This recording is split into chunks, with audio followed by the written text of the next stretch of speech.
Dans l'œil du VAR aujourd'hui, évidemment, les lamentations après l'élimination du Paris Saint-Germain face à Dortmund. Une surprise, oui. Une logique, oui aussi. Paradoxe, pas si sûr. Écoutez.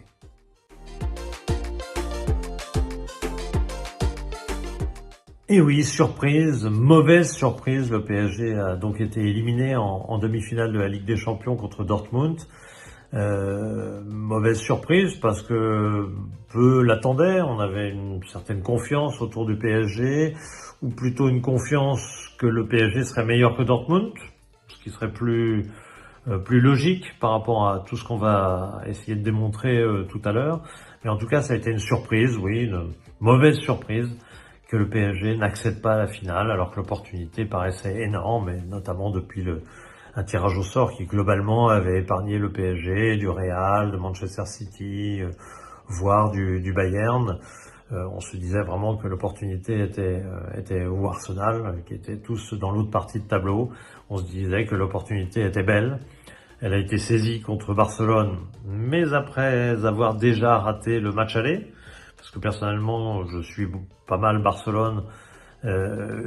J'avais pas vu le Barça aussi brillant qu'au Parc depuis bien longtemps, ce qui veut dire quelque part que le PSG avait été coupable de trop de mansuétude et avait ouvert trop la porte à ce Barça.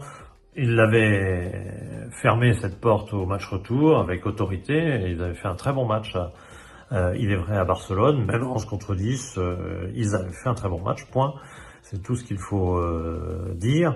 Et donc le PSG avait su le faire, et on se disait derrière que un Atlético relativement moyen cette année, ou un Dortmund 5e en Bundesliga, était une opportunité historique pour le PSG de rejoindre une finale et être peut-être même finalement vainqueur de cette Ligue des Champions. Donc mauvaise surprise. Est-ce illogique pour autant? Non. Non, pour divers aspects que je vais développer. Le premier aspect, il est assez simple. La Ligue 1 a été cette année beaucoup trop facile pour le Paris Saint-Germain.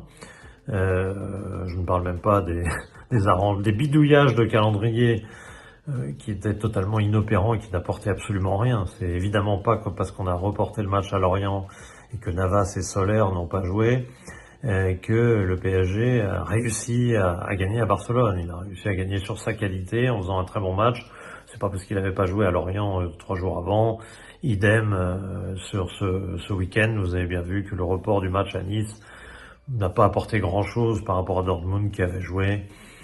Franchement, tout ça, c'est des bricolages à la française. Les pays qui ont gagné 35 Coupes d'Europe comme l'Espagne, ou 30, ou 28, je ne sais plus, comme l'Angleterre, savent que c'est pas comme ça qu'on construit des victoires. C'est pas dans son divan qu'on construit des victoires. Voilà, sur la salle de massage, à la salle de massage non plus. Bref, passons ces détails. Là où il y a logique, c'est que le PSG a raté, en dehors du championnat donc, a raté beaucoup de grands rendez-vous cette saison. Et notamment en Ligue des Champions. 5 défaites à l'arrivée, alors dont 2 contre Dortmund, mais le premier tour avait été hyper poussif. On a peut-être oublié que le PSG a frôlé l'élimination au premier tour. C'est un penalty très complaisant contre Newcastle à la dernière seconde qui permet au PSG finalement de se qualifier. Car s'il y avait eu défaite ce jour-là, même si c'était pas mérité, c'est vrai, mais s'il y avait eu défaite et quand on est à la 97e minute mené, on peut dire qu'on était en danger. Eh bien, le PSG, vraisemblablement, n'aurait pas passé le premier tour de cette Ligue des Champions. Et donc, il y a une certaine logique à ce qu'un club qui n'a pas dominé son sujet tout au long de la saison européenne, finalement cale à un moment ou à un autre. Ça a failli être le cas à Barcelone, enfin au match aller contre Barcelone, où déjà la défaite à domicile avait jeté un véritable froid. Le PSG s'en était sorti une fois. Et puis là, le match contre Dortmund, le match aller contre Dortmund, c'est une longue partie du match pas maîtrisée, et du coup à l'arrivée une défaite. Et au match retour, une première mi-temps inexistante. Il y a eu une deuxième période beaucoup plus positive où ça aurait pu basculer. On rappelle qu'il y a un poteau à la 47e minute, celui de de Nuno Mendes, si je ne me trompe. Ce poteau-là qui était vraiment une véritable occasion de but. Évidemment, 3 minutes après, il y a le but de Hummels. Oui, un match de foot peut basculer d'un côté à l'autre et on l'a vu, en l'occurrence, ça a été défavorable au PSG. Ce qui n'est pas illogique, c'est que ce soit tombé sur cette équipe du PSG qui était si irrégulière au haut niveau et qui a raté beaucoup de gros matchs. Et en ce sens, il y a une certaine logique à ce que tout d'un coup, il n'y ait pas le petit piment, la petite folie supplémentaire qui arrive et qui sauve le PSG. Il y a eu peut-être à Barcelone, mais il n'y a pas eu là. Il n'y a pas eu là contre Dortmund parce que ça peut pas être convoqué comme ça, par hasard. Il y en a qui l'ont dans le sang, si j'ose dire, dans le maillot en tout cas, au Real Madrid, qui sont capables de le convoquer à chaque fois qu'il y a besoin et s'en sortent très souvent. Il y a ceux qui ont l'ADN foot, et c'est là où je voulais en venir aussi, dans l'autre logique à se planter. Finalement, le PSG a tous les ingrédients en lui et depuis longtemps. C'est cet ADN qui n'est toujours pas football. On m'a vendu à l'intersaison que les superstars, les Messi, les Neymar, les Verratti, tout ça, c'était un état d'esprit qui ne correspondait pas à l'ADN foot. Alors, ok, bon, j'ai entendu les arguments. On m'a dit ça sera une équipe plus française, plus collective, qui aura d'autres qualités, qui aura des qualités de cœur, etc. On m'a vendu ça et j'ai adhéré, j'ai pas adhéré, je pense. J'ai toujours pensé qu'il y avait un mix des deux aurait été bien préférable, mais bon. En tout cas, il y avait quelques idées qui pouvaient avoir l'air d'être très football. Mais quand j'ai vu la gestion de Kylian Mbappé l'été dernier, excusez-moi, c'était un tel désastre de communication que ça obère toute idée d'ADN foot de ce club, quoi. Il y a un vrai problème. Il y a un vrai problème de fond. Quand l'ego passe au-dessus de l'intérêt sportif, quand l'ego de dirigeant ou l'ego, on ne sait pas très bien comment ça fonctionne. J'étais pas à l'intérieur, je peux pas vous raconter comment c'est à l'intérieur, mais quand j'entends un club de cette dimension-là, vous parlez de mettre en danger la vie économique du club, vous parle de plan social peut-être si Mbappé ne re-signe pas. Au secours, au secours. Non mais, où vous pouvez entendre des âneries pareilles, des âneries. Il faut dire les choses, ce sont des véritables âneries et qui révèlent quelque chose de profond, parce que c'est pas très grave, hein. Il y en a des présidents qui ont dit des âneries. Louis Nicolin disait beaucoup d'âneries.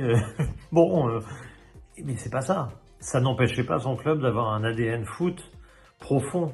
Or, ces âneries parisiennes, elles révèlent chaque fois on se dit, mais c'est pas le foot qui anime ce club. C'est jamais profondément ancré. Et comme par hasard, ça se retrouve à un moment ou à un autre sur le terrain. Et du coup, il y a des faiblesses, et c'est pas forcément le choix de l'entraîneur. C'est pas forcément tel joueur, c'est pas la faute de Marquinhos qui rate une passe en retrait, c'est un peu plus profond que ça. Et malheureusement, si ça arrive quasiment tous les ans au PSG, c'est pas tout à fait un hasard, c'est que quand vous êtes poussé à bout, poussé à votre maximum, qu'il faut tout d'un coup convoquer des forces exceptionnelles, mais comme par hasard, elles peuvent manquer parce qu'il n'y a pas derrière cet esprit sport, cet esprit foot, cet ADN qui est fondamental. Et malheureusement, je pense que la gestion de Mbappé a abouti, par exemple, c'est un exemple seulement, enfin il aboutit à ce que les 2 derniers mois de compétition qui sont les plus importants, Mbappé n'est pas dans le coup. Est-ce qu'il n'est pas dans le coup parce qu'il s'est senti exclu petit à petit, parce que par divers turnovers, l'épisode de l'été dernier plus le turnover, etc. Est-ce qu'il s'est senti dehors? Est-ce que finalement il a perdu le rythme à force de plus trop jouer ou de prendre le championnat par-dessus la jambe, parce que c'était un peu le cas de son équipe, etc. Est-ce qu'il a perdu le rythme? Je n'en sais rien. Mais il se trouve que vous avez votre atout numéro 1, votre buteur numéro 1, le joueur par qui la victoire vient, qui n'est pas dans le coup les 2 matchs où il faut. Et ça, c'est quand même plus qu'embêtant. Et c'est révélateur de ce qui manque au PSG, toujours, et qui fait que le PSG échoue, alors que, certes, on l'a déjà dit, il n'avait pas la meilleure équipe d'Europe cette année.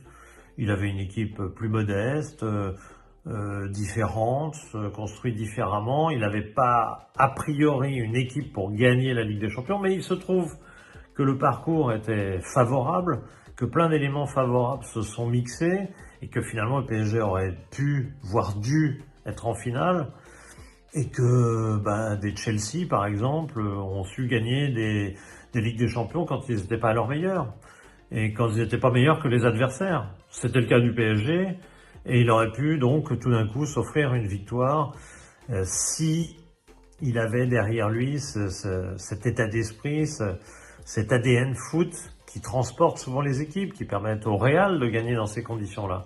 Le Real est l'équipe qui peut gagner une Ligue des Champions en étant pas du tout meilleur que ses adversaires, comme l'a été par exemple le PSG cette année.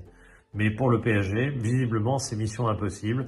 Donc il y a une forme de logique finalement. C'est à la fois une surprise et pourtant cette surprise est logique. C'est tout le paradoxe, mais vous avez le droit, évidemment, éminemment, de ne pas être d'accord avec moi.